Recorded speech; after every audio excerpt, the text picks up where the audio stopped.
જ્યારે અવંતિકા સિંહને ખબર પડે છે કે ડૉક્ટરોએ હાથ ઊંચા કરી દીધા અને સમય નથી એવો એક સરખો જવાબ મળે છે, ત્યારે તેઓ તરત સંપર્ક કરે છે અમદાવાદની સિવિલ હોસ્પિટલમાં આવેલી યુએન મહેતા હાર્ટ હોસ્પિટલનો અને યુએન મહેતા હાર્ટ હોસ્પિટલના સિનિયર ડૉક્ટર સાથે વાત કરે છે અને કહે છે, મારા એક કર્મચારીને, મારા એક અધિકારીને તમારે બચાવવાનો છે, તમારા તમામ પ્રયત્નો લગાડો.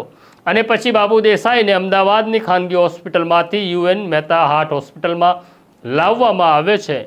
સમય ક્રિટિકલ હતો. પરિવારે પણ હાર સ્વીકારી લીધી હતી અને નક્કી કર્યું હતું, હવે આપણા ભાગ્યમાં જે થવાનું છે તે જ થશે. પરંતુ અવંતિકા સિંહ સતત ડૉક્ટર સાથે સંપર્કમાં હતા અને યુએન મહેતા હાર્ટ હોસ્પિટલના ડૉક્ટરોએ પૂરી તાકાત લગાડી બાબુ દેસાઈને બ્રેઇન સ્ટ્રોકમાંથી બહાર કાઢવાની, બાબુ દેસાઈના હાર્ટમાં આવેલા બ્લોકેજો દૂર કરવાની લાંબો સમય આ પ્રક્રિયા ચાલી. દિવસો અને અઠવાડિયાઓ પૂરા થયા અને બાબુ દેસાઈ જીવી ગયા. બાબુ દેસાઈને નવી જિંદગી મળી.